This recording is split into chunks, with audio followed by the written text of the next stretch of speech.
Cool. Right, let's jump into some sales news. That's what everyone listening and watching is here for. So, first article here from globalnewswire.com. 87% of high-growth sales organizations take a value-based approach to sales, according to new research. Now, just to give you some numbers here, Victor, this is research done by Value Selling Associates. 87% of high-growth companies take a value-based approach. 45% of negative growth companies take a value-based approach. Is sales success as simple as just taking a value-based approach to selling? Could we just wrap up the whole show, all our content, and just go down the value-adding route? When I first read this, that you posted here, I go, what? Like, duh, why not sell value, right? Like, who doesn't sell value? But then when I looked at the details of the report, I said, okay, I see where these guys are going. So I'll let you finish up the second part. But yeah, value-based is obvious. Sure. And there's loads of data points in this article, which you can find over at This Week in Sales in the full show notes. Another point I pulled out from here, again, 1 point from about 15, was that almost half, 47% of high growth companies focus on upskilling their salespeople in presenting in virtual settings, whilst only 13% of negative growth companies do.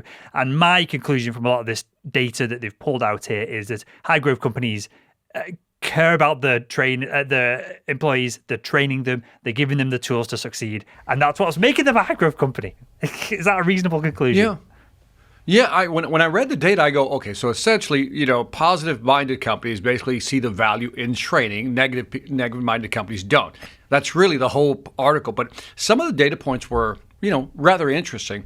But a lot of it I was like, yeah, duh. You know what I mean? Okay, that's obvious. So I guess it's that whole thing. If you invest and you believe in training, as you say, upskilling, whether it's virtual or not virtual, you have a positive mindset towards training. If not, your sales are going to suffer. So I get it. I'm with these guys. I'm with BSA on this one. Yeah. And let me ask you this, Victor, because I've just interviewed Aaron Ross of Predictable Revenue fame, and the conversation came down to this point of using the scientific method, so having a hypothesis and then A/B testing whether it's right, and keep going down that pathway until you find the truth, what's real. And then the other part of the conversation was we just need to simplify. We need to suss out what works, what doesn't, get rid of everything that doesn't, and focus on the most important things. Keep the main thing is the rhetoric that I always say to myself. Do we overcomplicate a lot of this, Victor? Should we just be keeping the main thing, and then testing our assumptions? The main thing. I love that phrase. The main thing is the main thing. Keep the main thing the main thing. It just sounds like one of those Dr. Seuss riddles. Keep the main thing the main thing. That's what you do.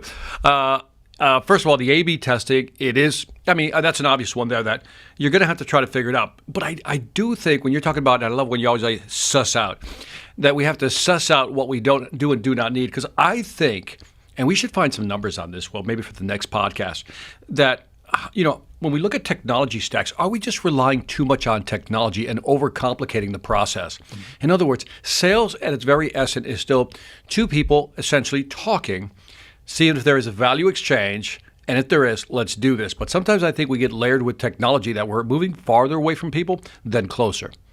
Sure. And Aaron's spin on this, I don't want to give away the whole episode. You can find it over at salesman.org and all the content. But a lot of what Aaron Ross of Predictable Revenue preaches is that when you sub-segment out the sales roles, then you've got more opportunity. You're not overwhelmed by the burden of technology and automation because you're only using one element of the sales stack.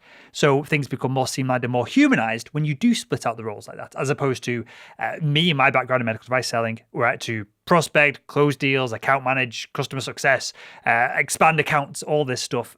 If I was doing this now, I'd probably have about 15 different tools I'd have to use just to stay on top of all the data information coming in and to analyze some of it. And so that might be overwhelming. So perhaps, is it fair to say maybe some of the solution, if we are overwhelmed by tech stack and we want to simplify things, is just to sub-segment out some of the sales process?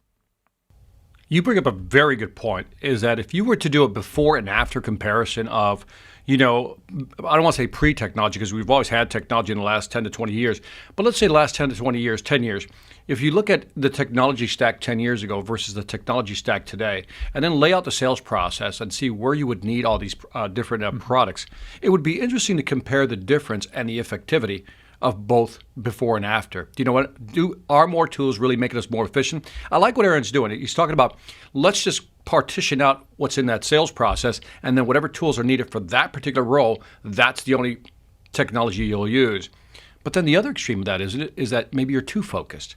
See, there's always that balance, right? Either you're too narrow or you're too wide. So the debate continues.